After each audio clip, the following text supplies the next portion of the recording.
मेरे ऊर्जावान मित्रों नमस्कार।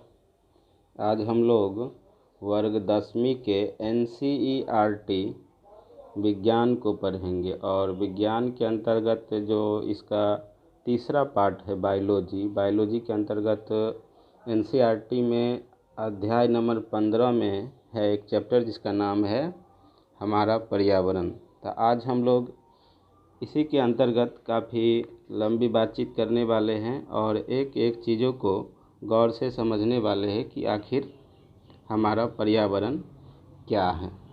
ठीक है, तो सबसे पहले हम लोग एक खाका खींच लेते हैं कि हम लोगों को आज पढ़ना क्या क्या है। तो इस चैप्टर में पढ़ने को मिलेगा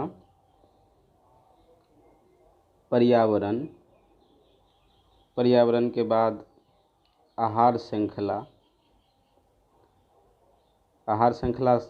के बाद हम लोग जानेंगे आहार जाल के बारे में।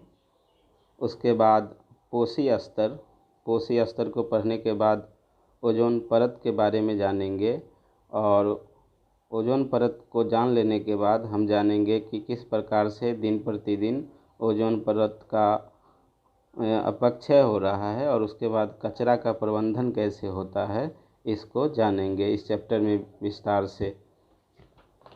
तो आइए अब हम शुरू करते हैं। हमारा जो पहला टॉपिक है हमारा पर्यावरण से।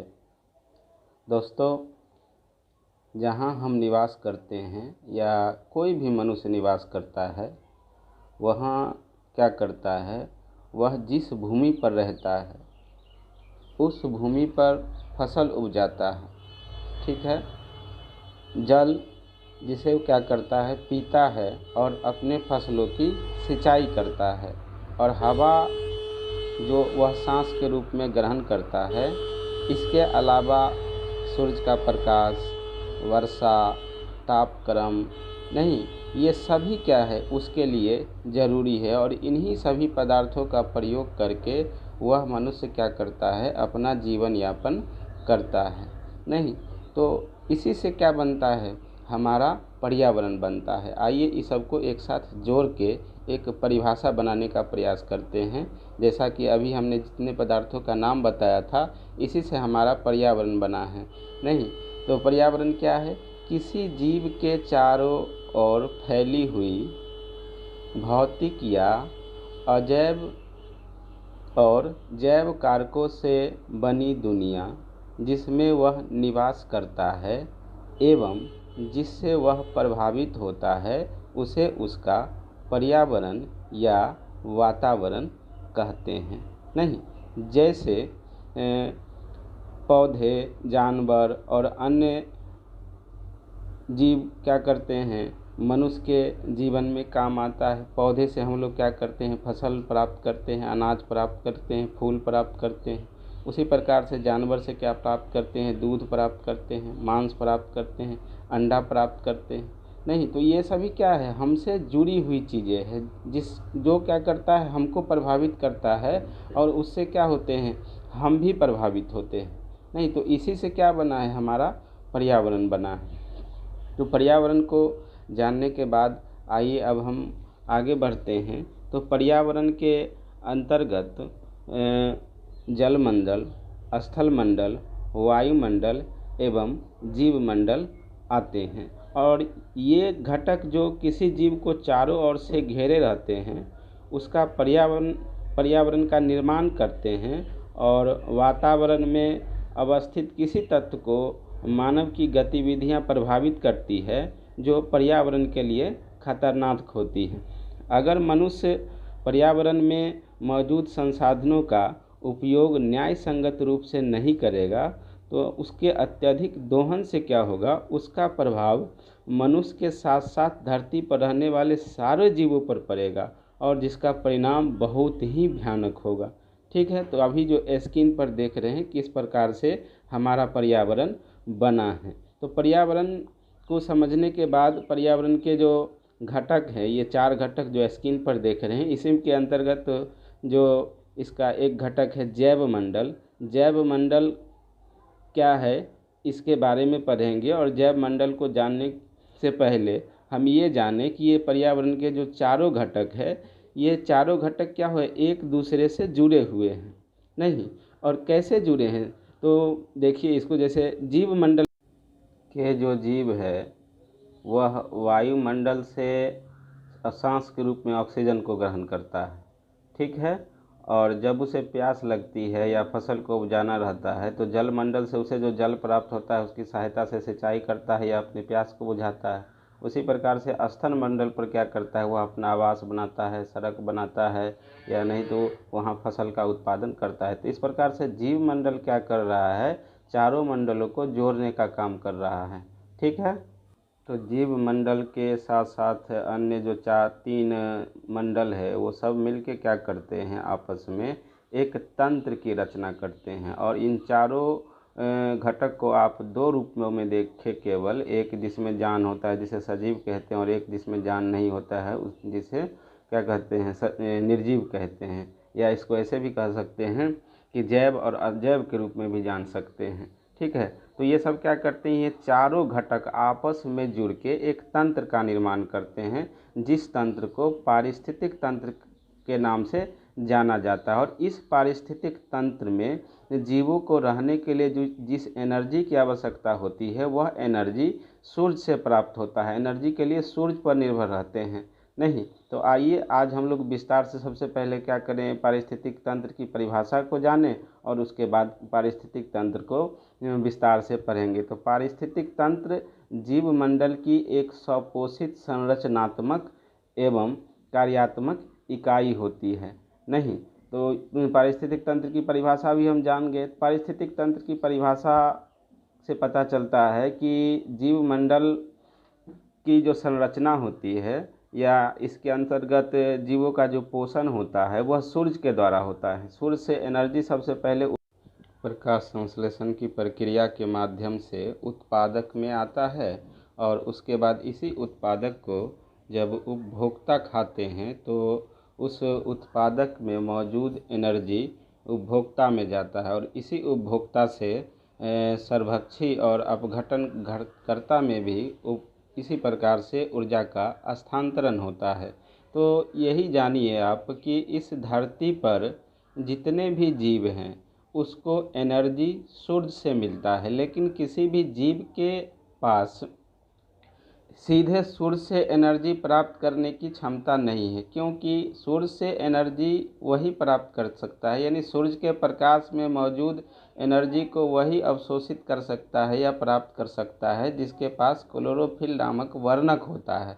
और ये दुर्भाग्य की बात है कि किसी भी जीव में, केवल पेड़ पौधों को छोड़कर अन्य किसी भी जीव में यह क्लोरोफिल नामक वर्णक नहीं होता है, जिसके कारण वह सूर्य के प्रकाश में मौजूद ऊर्जा को ग्रहण नहीं कर पाता है। और पौधे में यह क्लोरोफिल पाया जाता है, जिसके कारण प्रकाश संश्लेषण की प्रक्रिया के माध्यम से पौधे क्या करते हैं, सूर्य के प्रकाश में मौजूद एनर्जी को ग्रहण करते हैं। उसका क्या करते हैं, 90% वह अपने जीवन में उपयोग कर लेते हैं, और शेष क्या होता है, 10% ऊर्जा ही पौधों के शरीर में फल फूल डाली पत्तियां इस सब के रूप में बची रहती है। इसको जब कोई अन्य जीव खाता है तो उसके अंदर भी उतनी बस 10% ऊर्जा का ही स्थानांतरण होता है। यही प्रक्रिया आगे भी चलती रहती है।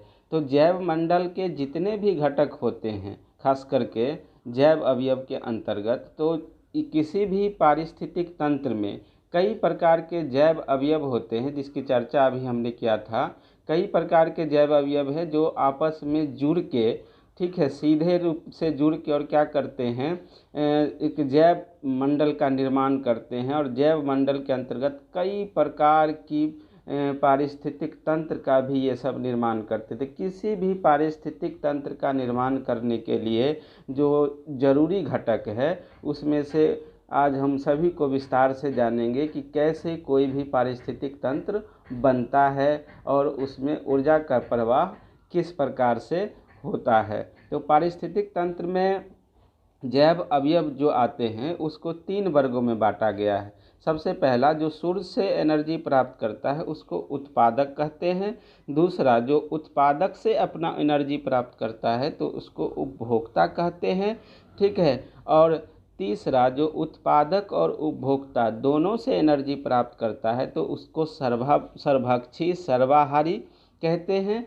और तीसरा जो उत्पादक उपभोक्ता और सर्वभक्षी के मृत शरीर को खाकर कार्बनिक पदार्थों से अकार्बनिक पदार्थों में बदल देता है तो ऐसे जीव को अपघटनकर्ता या अपमार्जक कहा जाता है। तो अपमार्जक के कारण ही क्या होता है, पर्यावरण का संतुलन बना हुआ है, क्योंकि यह अपमार्जक पर्यावरण में काफ़ी महत्वपूर्ण काम करता है। ठीक है। जीव क्या करता है, जितने भी एनर्जी है सूर्य का, यानी सूर्य से जितना भी एनर्जी पौधा को प्राप्त होता है, पौधा से जो उत्पादक उपभोक्ता और सर्वभक्षी में आता है उसको वह क्या करता है, कार्बन के रूप में बदल देता है। लेकिन कार्बन की मात्रा दिन प्रतिदिन बढ़ती जाती है, तो इस कार्बन की मात्रा का कम होना भी बहुत ज़रूरी है। ठीक है। तो इसको कार्बनिक पदार्थों से अकार्बनिक पदार्थों में बदलने का काम करते हैं अपघटनकर्ता। तो आइए आज हम लोग उत्पादक से शुरू करते हैं। तो उत्पादक के बारे में तो काफ़ी समय से हम चर्चा कर रहे हैं। उत्पादक क्या है, तो सीधा सा जानते हैं आप कि जो सूर्य से एनर्जी प्राप्त करता है। सबसे पहले तो सूर्य से एनर्जी कैसे प्राप्त करता है, इसको जब हम प्रकाश संश्लेषण के बारे में पढ़ेंगे तो जानेंगे। तो इतना ही बस यहाँ जान लीजिए कि जो सूर्य से सबसे पहले प्रकाश की उपस्थिति में ऊर्जा प्राप्त करता है तो ऐसे जीव को उत्पादक कहते हैं। ठीक है। हरे पौधे हो गए, शैवाल हो गया, घास हो गया, पेड़ हो गया, ये सब उत्पादक है। और दूसरा उपभोक्ता। उपभोक्ता भी कई प्रकार के होते हैं। नहीं, उपभोक्ता किसे कहते हैं, तो जो उत्पादक को खाकर अपना भोजन प्राप्त करता है तो उसे उपभोक्ता कहा जाता है। और उपभोक्ता सीधे सूर्य से एनर्जी क्यों नहीं प्राप्त कर पाता है, ये तो अभी हम लोगों ने पढ़ा ही है। इसका कारण है कि उनमें क्लोरोफिल नहीं होता है। नहीं, तो अब आइए हम लोग जानते हैं उपभोक्ता के अंतर्गत सबसे पहला जो शाकाहारी जीव होता है, वह शाकाहारी जीव क्या करता है, अपना भोजन के लिए पूर्ण रूप से पेड़ पौधों पर निर्भर रहता है। तो ऐसे उपभोक्ता को कहा जाता है प्राथमिक उपभोक्ता, यानी वैसे जीव जो शाकाहारी है, नहीं, जो अपना भोजन प्राप्त करने के लिए पेड़ पौधों पर पूर्ण रूप से निर्भर है, तो उसको उत्पादक को खाने वाले जीव को कहा जाता है प्राथमिक उपभोक्ता। जितने भी शाकाहारी जंतु आते हैं उसको आप प्राथमिक उपभोक्ता के अंतर्गत रख सकते हैं। ठीक है। और उसी प्रकार से जो शाकाहारी जीवों को खाकर अपना भोजन प्राप्त करता है तो ऐसे जीवों को कहा जाता है द्वितीयक उपभोक्ता। जितने भी मांसाहारी जीव हैं उनको आप द्वितीयक उपभोक्ता के अंतर्गत रख सकते हैं। ठीक है। आइए अब हम लोग आते हैं तृतीयक उपभोक्ता के अंतर्गत। तो तृतीयक उपभोक्ता उस उपभोक्ता को कहा जाता है जो द्वितीयक उपभोक्ता से अपना भोजन प्राप्त करता है। जैसे मान लीजिए कीट पतंग क्या करता है, पेड़ पौधों से भोजन प्राप्त करता है, तो कीट पतंग क्या हो गया, प्राथमिक उपभोक्ता। ठीक है। और कीट पतंग को खाकर मेढक अपना भोजन प्राप्त करता है तो मेढक हो गया द्वितीयक उपभोक्ता। और मेढक को खाकर सांप क्या करता है, अपना भोजन प्राप्त करता है तो सांप हो गया तृतीयक उपभोक्ता। और सांप को खाकर बाघ क्या करता है, अपना भोजन प्राप्त करता है तो बाघ हो जाता है चतुर्थ श्रेणी का उपभोक्ता। तो इससे पता चलता है कि उपभोक्ता कम से कम 4 या 5 स्तर तक जा सकते हैं, नहीं, जो एक दूसरे से व्यवस्थित रूप से जुड़े होते हैं। ठीक है। तो आइए अब हम उत्पादक और उपभोक्ता को समझने के बाद अब अपघटनकर्ता या अपमार्जक को समझते हैं। तो अपघटनकर्ता या अपमार्जक उस जीव को कहा जाता है जो उत्पादक और उपभोक्ता के मृत शरीर को कार्बनिक पदार्थों से अकार्बनिक पदार्थों में बदल देता है। तो ऐसे जीव को कहा जाता है क्या, अपघटनकर्ता कहिए या अपमार्जक कहिए। ठीक है। लेकिन मनुष्य है या तिलचट्टा है या अन्य जीव जंतु है, ये क्या करता है, उत्पादक से भी अपना भोजन प्राप्त करता है, उपभोक्ता से भी अपना भोजन प्राप्त करता है। ठीक है। तो इसको ना ही इसको तो उत्पादक के अंतर्गत भी रखा जा सकता है, मनुष्य को उपभोक्ता के अंतर्गत भी रखा जा सकता है। लेकिन इसीलिए दोनों से ही अलग करके मनुष्य को जिस श्रेणी के अंतर्गत रखा जाता है उसे सर्वभक्षी या सर्वाहारी कहा जाता है। ठीक है। तो सर्वभक्षी या सर्वाहारी किसे कहते हैं, जो जीव उत्पादक और उपभोक्ता दोनों से अपना भोजन प्राप्त करता है उसे सर्वभक्षी या सर्वाहारी कहा जाता है। जैसे मनुष्य क्या करता है, पेड़ पौधे से फल फूल अनाज सब्जी ये सब प्राप्त कर लेता है, और जितने भी जंतु है उसे क्या करता है, बहुत सारे ऐसे जंतु हैं जिससे दूध प्राप्त करता है, कई ऐसे जंतु हैं जिससे अंडा प्राप्त करता है, और कई ऐसे जंतु हैं जिससे मांस प्राप्त करता है। तो इससे पता चलता है कि मनुष्य उत्पादक और उपभोक्ता दोनों से अपना भोजन प्राप्त करता है। नहीं तो मनुष्य ही नहीं, मनुष्य की तरह और भी कई जीव हैं जिसको आप सर्वभक्षी के अंतर्गत रख सकते हैं। जैसे बिल्ली हो गया, कुत्ता हो गया, तिलचट्टा हो गया, ठीक है। ये सारे जीव क्या है, सर्वभक्षी जीव। चींटी भी, चूहा भी, ये सब क्या है, सर्वभक्षी जीव के अंतर्गत आता है। तो अभी हमने जितने जैव अवयवों के आपको नाम बताए, उत्पादक, उपभोक्ता,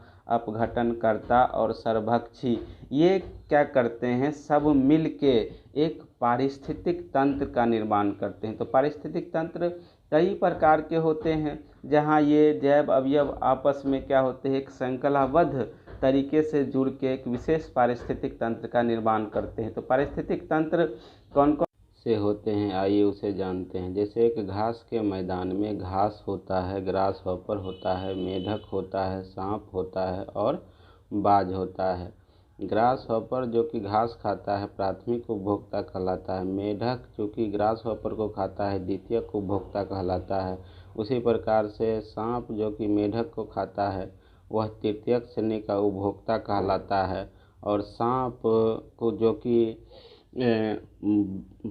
बाज जो कि सांप को खाता है वह चतुर्थ श्रेणी का उपभोक्ता कहलाता है। इस प्रकार से एक घास के मैदान में कितने हैं, 5 स्तर है, जिसमें घास, उसके बाद ग्रास हॉपर, मेढक, सांप और बाज आते हैं, ठीक है। तो इस प्रकार से अब हम लोग आगे और आइए कुछ समझने का प्रयास करते हैं। कहा जाता है आहार श्रृंखला।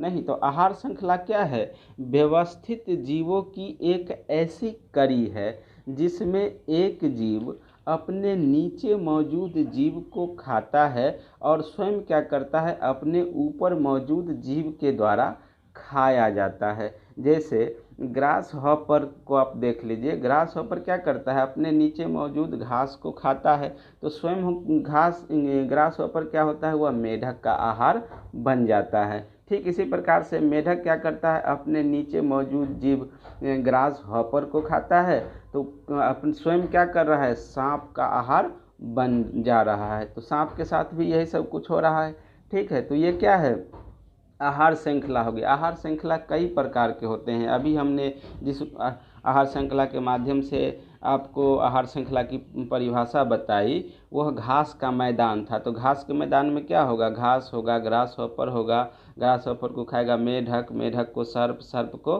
गिद्ध। उसी प्रकार से आप एक जलीय पारिस्थितिक तंत्र में चले जाएंगे तो जलीय पारिस्थितिक तंत्र में क्या होगा, जल में उगने वाला पौधा शैवाल होगा जो सूर्य से एनर्जी प्राप्त करेगा। तो शैवाल हो गया प्राथमिक उपभोक्ता, और इस शैवाल से अपना भोजन प्राप्त करने वाला होगा छोटे छोटे जीव जंतु, कीट।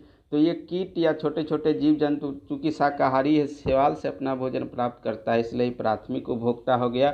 और इन छोटे छोटे जंतुओं को खाकर छोटी मछली अपना भोजन प्राप्त करती है, तो छोटी मछली क्या हो गई, द्वितीयक उपभोक्ता हो गई। और इस छोटी मछली को खाने वाला जीव जो बड़ी मछली है, बड़ी मछली क्या हो गया, तृतीयक श्रेणी का उपभोक्ता हो गया।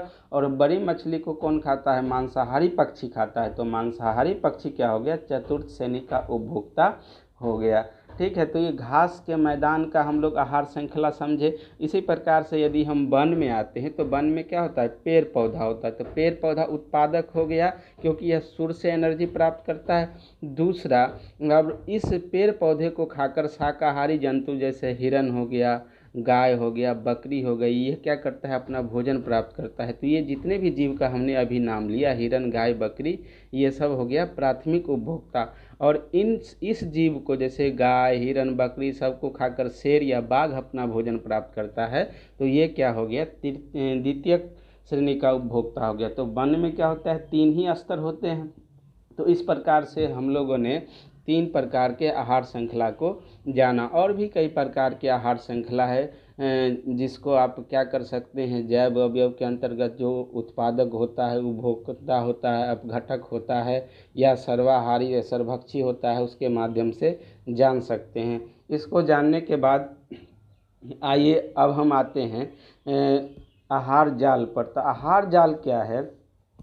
इस दुनिया में जितने भी पारिस्थितिक तंत्र है, एक पारिस्थितिक तंत्र का जीव केवल अपने में ही सीमित नहीं रहता है। जैसे घास के मैदान में जो जीव पाया जाता है वह केवल अपना आहार घास के मैदान से ही प्राप्त नहीं करता है, वह दूसरे पारिस्थितिक तंत्र के जीवों से भी अपना आहार प्राप्त करता है। नहीं तो इससे पता चलता है कि एक आहार श्रृंखला नहीं बल्कि दुनिया में जितनी भी आहार श्रृंखला है सब क्या होता है, आपस में आरे तिरछे जुड़ के और एक जाल का निर्माण करता है। इसी जाल को आहार जाल कहता है। जैसे यहाँ आइए, मेढक क्या करेगी? मेढक घास के मैदान का एक जीव है, द्वितीयक उपभोक्ता, और यह क्या करता है, जलीय पारिस्थितिक तंत्र में छोटी मछली को खाता है। उसी प्रकार से मेढक क्या कर सकता है, कृमि को भी खा सकता है। नहीं, और तृतीयक उपभोक्ता के जो जीव है बाघ,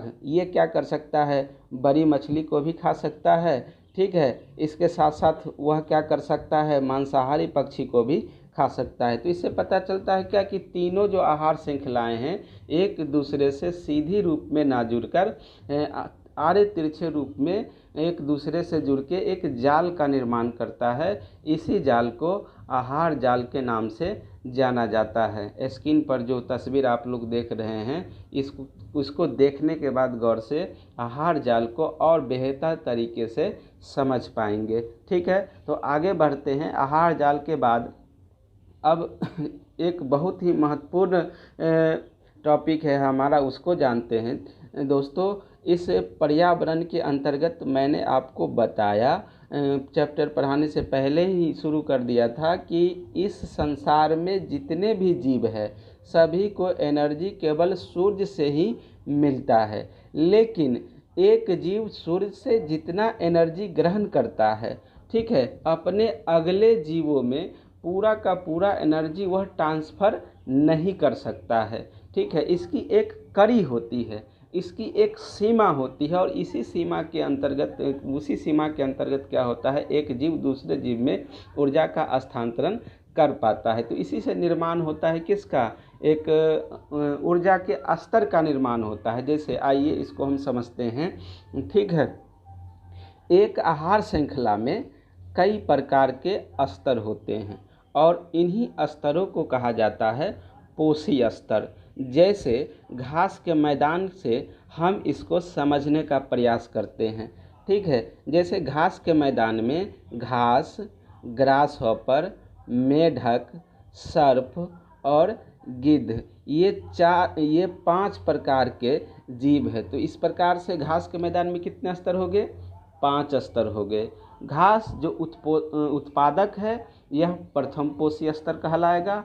ग्रास हॉपर जो प्राथमिक उपभोक्ता है ये द्वितीय पोषी स्तर कहलाएगा। ठीक है, मेढक जो द्वितीयक उपभोक्ता है यह तृतीय पोषी स्तर कहलाएगा। और सर्प जो कि तृतीयक उपभोक्ता है यह चतुर्थ श्रेणी का पोषी स्तर कहलाएगा। ठीक है, और गिद्ध जो कि चतुर्थ श्रेणी का उपभोक्ता है इसको पंचम पोषी स्तर कह सकते हैं। ठीक है, इसी प्रकार से यदि इसी पोषी स्तर को हम क्या करते हैं, जलीय पारिस्थितिक तंत्र की सहायता से समझते हैं, तो जलीय पारिस्थितिक तंत्र में क्या होता है, शैवाल होता है, छोटे जंतु होते हैं, छोटी मछली होती है, बड़ी मछली होती है और मांसाहारी पक्षी होता है। तो कुल मिलाकर कितने जीव होते हैं, यहाँ भी 5 जीव होते हैं। तो इन पाँचों जीव में किस स्तर के जीव कौन है, कौन प्रथम पोषी स्तर है, कौन द्वितीय पोषी स्तर है, कौन तृतीय पोषी स्तर है, कौन चतुर्थ श्रेणी का पोषी स्तर है और कौन पंचम श्रेणी का पोषी स्तर है, इसको समझते। तो शैवाल जो कि सूर्य से एनर्जी प्राप्त करता है, तो शैवाल उत्पादक है इसलिए यह प्रथम पोषी स्तर है। के साथ साथ यह क्या है, प्रथम पोषी स्तर है। और शैवाल से ऊर्जा प्राप्त करता है छोटे जंतु जिसको प्राथमिक उपभोक्ता कहा जाता है। तो प्राथमिक उपभोक्ता हो गया द्वितीय पोषी स्तर। इसी प्रकार से छोटी मछली जो कि द्वितीयक उपभोक्ता है और यह क्या करता है, छोटे जंतु को खाता है, तो ये हो गया तृतीय पोषी स्तर। बड़ी मछली हो जाएगा चतुर्थ श्रेणी का पोषी स्तर, और मांसाहारी पक्षी क्या हो जाएगा, पंचम श्रेणी का पोषी स्तर होगा। ठीक है, इसी प्रकार का यही सिस्टम आगे भी सभी प्रकार के पोषी स्तरों पर लागू होता है। ठीक है, तो अब आइए इसको समझते हैं कि ऊर्जा का स्थानांतरण एक जीव से दूसरे जीव में कैसे होता है। नहीं तो एक पारिस्थितिक तंत्र में दो मूल प्रक्रियाओं के द्वारा ऊर्जा का स्थानांतरण होता है। पहले के अंतर्गत सौर ऊर्जा का हरे पौधों के द्वारा प्रग्रहण होता है और वह अन्य जीवों में खाद के रूप में स्थानांतरित हो जाता है। तो इस प्रकार ऊर्जा का प्रवाह एक पथीय होता है हमेशा। दूसरी प्रक्रिया के अंतर्गत विभिन्न अजैव पदार्थों जैसे नाइट्रोजन है, ऑक्सीजन है, जल है आदि का एक चक्रीय पथ के द्वारा जैव और अजैव वातावरण के बीच आदान प्रदान होता है। ठीक है, तो ये हम लोगों ने जाना कि पारिस्थितिक तंत्र में किस प्रकार से ऊर्जा का प्रवाह होता है। ऊर्जा के प्रवाह को एक गणितीय उदाहरण के अंतर्गत समझते हैं। ठीक है, तो अभी हमने आपको बताया था कि एक जीव सूर्य से जितना एनर्जी प्राप्त करता है उसका क्या करता है, वह 90% ऊर्जा अपने जीवन में उपयोग कर लेता है। शेष जब वह जीव मर जाता है तो उसके शरीर के अंदर 10% ऊर्जा ही संचित रहता है, और जब उस जीव को दूसरा कोई जीव खाता है तो वही 10% ऊर्जा उसके अंतर्गत जाता है। आइए इसको घास के मैदान का उदाहरण लेके समझते हैं। घास के मैदान में जैसे पौधा हो गया, तो पौधा जितना ऊर्जा ग्रहण करता है उसका 90% अपने जीवन में उपयोग कर लेगा। शेष 10% पौधे के शरीर में क्या होगा, फल, फूल, डाली और पत्तियों के रूप में संचित रहता है। जब कोई जीव क्या करेगा, पौधा को खाएगा तो उसके शरीर में जो 10% ऊर्जा बची हुई है वही उसके पास आएगा। जैसे ग्रास हॉपर पौधा से अपना भोजन प्राप्त किया तो ग्रास हॉपर के पास कितनी ऊर्जा आएगी, जितना पौधा के पास बचा हुआ था। ठीक है, उसी प्रकार से ग्रास हॉपर के पास क्या हुआ, जितना भी पेड़ पौधा से ऊर्जा आएगा उसका वो क्या करेगा, 90% अपने जीवन में उपयोग कर लेगा। ठीक है, और शेष 10% ऊर्जा ग्रास हॉपर के शरीर में जो बचा हुआ था वह मेढक के पास आएगा, और मेढक को जितनी ऊर्जा ग्रास हॉपर से प्राप्त हुआ उसका भी मेढक क्या करेगा, 90% ऊर्जा अपने जीवन में उपयोग कर लेगा, और शेष 10% जिससे उसका शरीर बना है। ठीक है, जब इसी मेढक को सांप खाएगा तो सांप में यह 10% एनर्जी जाएगी। ठीक है, और सांप भी क्या करेगा, जितना एनर्जी मेढक से उसके पास आया था सांप के पास, वह क्या करता है, 90% ऊर्जा का उपयोग वह अपने जीवन में कर लेता है, और शेष 10% ऊर्जा ही उसके शरीर में संचित रहता है। जब बाज सांप को खाता है तो सांप का जो शरीर 10% ऊर्जा से बना हुआ था, ठीक है, वही 10% ऊर्जा बाज में आता है। ठीक है, तो इस प्रकार से ऊर्जा का स्थानांतरण होता है। गणित के अंतर्गत इसको ऐसे समझ सकते हैं, जैसे मान लिया जाए कि अगर घास में 10,000 किलो जूल ऊर्जा संचित है, नहीं तो 90% ऊर्जा का तो घास स्वयं उपयोग कर लेगा अपने जीवन में, तो इसका 10% ही उसके पास बचा रहेगा। 10% का मतलब क्या है, 1,000 किलो कैलोरी का 10% कितना हुआ, माफ़ कीजिएगा, 10,000 किलो कैलोरी का 10% कितना हो गया, मात्र 1,000 किलो कैलोरी ऊर्जा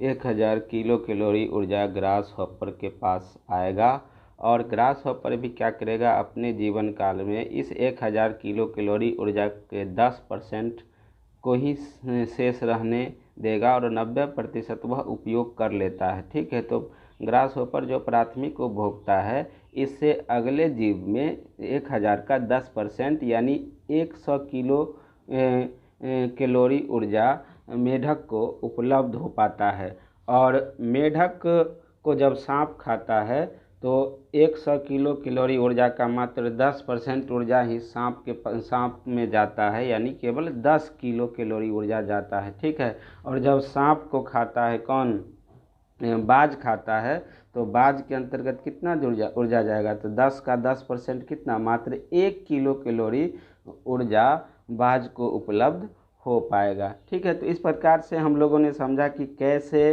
किसी भी पारिस्थितिक तंत्र में उत्पादक से जैसे जैसे हम उपभोक्ता के तरफ बढ़ते हैं, ठीक है, ऊर्जा की मात्रा घटती जाती है। नहीं तो इससे पता चलता है कि प्राथमिक उपभोक्ता के पास या इससे जो आगे के जीव है उसके पास एनर्जी बहुत अधिक होती है। जैसे जैसे हम ऊपर जाते हैं एनर्जी की मात्रा घटती जाती है। इसी को परीक्षा में कई प्रकार से पूछा जा सकता है। ठीक है, कि क्या होगा यदि किसी पारिस्थितिक तंत्र में, या मान लीजिए ऐसे भी पूछ सकता है कि यदि किसी आहार श्रृंखला में मेढक को समाप्त कर दिया जाए तो पोषी स्तर पर इसका क्या प्रभाव पड़ेगा। तो क्या प्रभाव पड़ेगा, मेढक को समाप्त कर देंगे तो सांप को भोजन नहीं मिलेगा, सांप समाप्त हो जाएगा। सांप को भोजन नहीं, सांप समाप्त हो जाएगा तो बाज अपने आप ही समाप्त हो जाएगा। उसी प्रकार से मेढक की संख्या यदि नहीं है तो ग्रास हॉपर की संख्या क्या होगी, पहले से कई गुना अधिक मात्रा में बढ़ जाएगा, जो क्या करेगा, संसार के जितने भी पेड़ पौधे सभी को खा के समाप्त कर देगा। तो इस प्रकार से क्या होगा, पर्यावरण में एक असंतुलन का जन्म हो जाएगा। ठीक है, तो बस आज हम इतना ही तक रहने देते। जो शेष टॉपिक इस चैप्टर के अंतर्गत बच गया है इसकी चर्चा अगले वीडियो में करेंगे। ठीक है, और यह वीडियो आपको कैसा लगा कमेंट करें, लाइक करें और मित्रों के साथ शेयर करें। बहुत बहुत धन्यवाद।